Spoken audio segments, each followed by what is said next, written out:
मयंक एक multinational company में branch manager की जॉब करता था।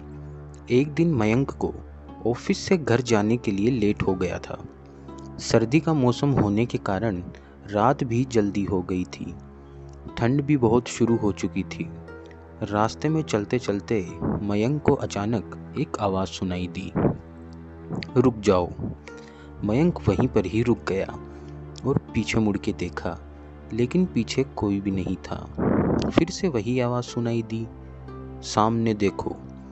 जैसे ही मयंक ने सामने देखा तो उसे ज़मीन पर कुछ चमकती हुई चीज़ दिखाई दी।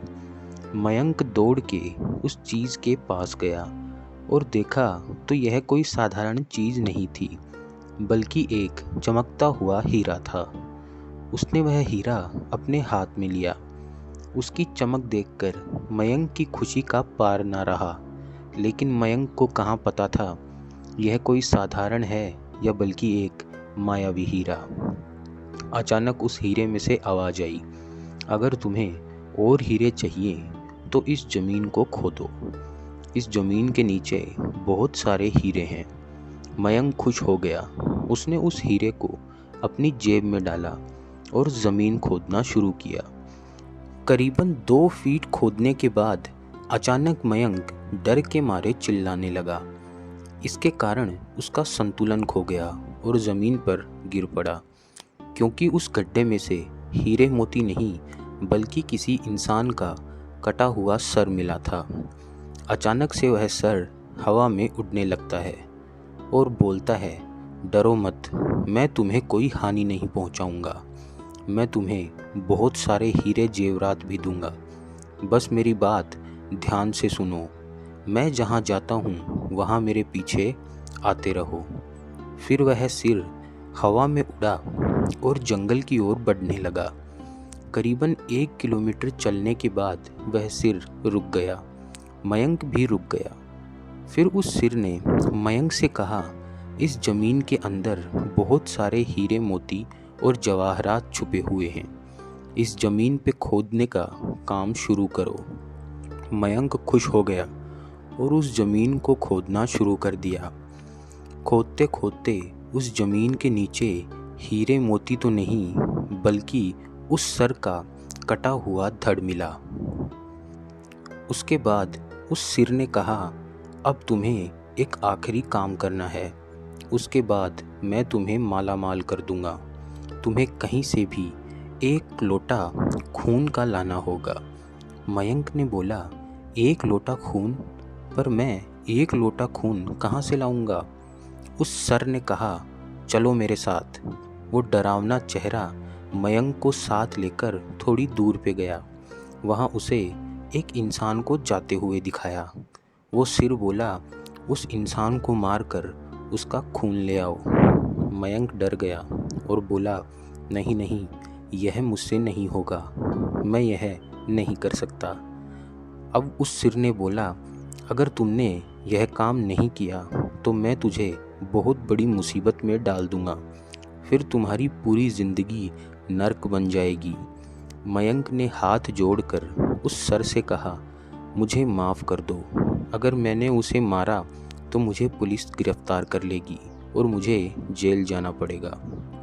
उस सिर ने अपने तंत्र मंत्र की शक्ति से एक छुरी और लोटा प्रकट कर दिया और गुस्से से बोला, अगर तुम मेरा यह काम नहीं करोगे तो मैं तुम्हारे पूरे परिवार को मौत के घाट उतार दूंगा। मयंक ने मजबूरी में आकर उस आदमी को मार डाला और उसका खून लेकर उस सिर के पास गया। वो सिर खून को देखकर बहुत खुश हुआ और बोला, यह खून मेरे शरीर पर डाल दे। उस सिर के कहने पर मयंक ने खून को उसके शरीर पे डाल दिया। फिर कुछ ही देर में वो कटा हुआ सिर उस शरीर से जाकर जुड़ गया। यह सब देखकर मयंक की हालत अब खराब होने लगी थी। वो उस भूत को देखकर काफ़ी डर गया था। जैसे ही वो भूत जिंदा हुआ तो ज़ोर ज़ोर से हंसने लग गया और डरावनी आवाज़ में बोला, तुमने बहुत बड़ी गलती कर दी है कि तुम्हें मुझे फिर से ज़िंदा नहीं करना चाहिए था। अब मैं सिर्फ तुम्हें ही नहीं बल्कि इस पूरे शहर को मौत के घाट उतार दूंगा। डर के मारे मयंक के मुंह से आवाज़ भी नहीं निकल रही थी। वो अपनी जान बचाने के लिए वहाँ से दौड़ने लगता है, लेकिन उस भूत ने छलांग लगाकर मयंक को ज़मीन पर गिरा दिया और बोला, मुझे बहुत भूख लगी है, अब मैं तुम्हारा मांस खाऊंगा। ऐसा बोलने के बाद जैसे ही वह भूत मांस खाने के लिए मयंक की तरफ आगे बढ़ा तो तुरंत ही उसका सिर धड़ से अलग हो गया। मयंक समझ नहीं पाया कि आखिर यह चमत्कार कैसे हुआ, पर जब मयंक ने पीछे मुड़कर देखा तो एक अघोरी बाबा वहीं पर खड़े हुए थे।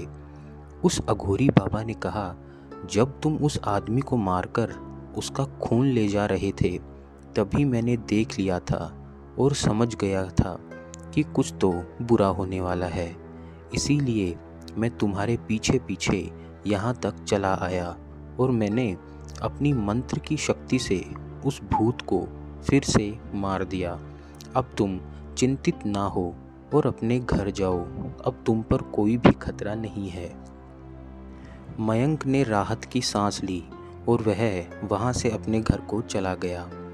पर आज भी मयंक उस बात को याद करता है तो उसकी रूह कांपने लगती है और कई बार वो भूत मयंक को सपने में आकर दोबारा से एक खून का लोटा लाने को कहता है, पर मयंक इस डर को अपने अंदर ही छुपा कर रखता है।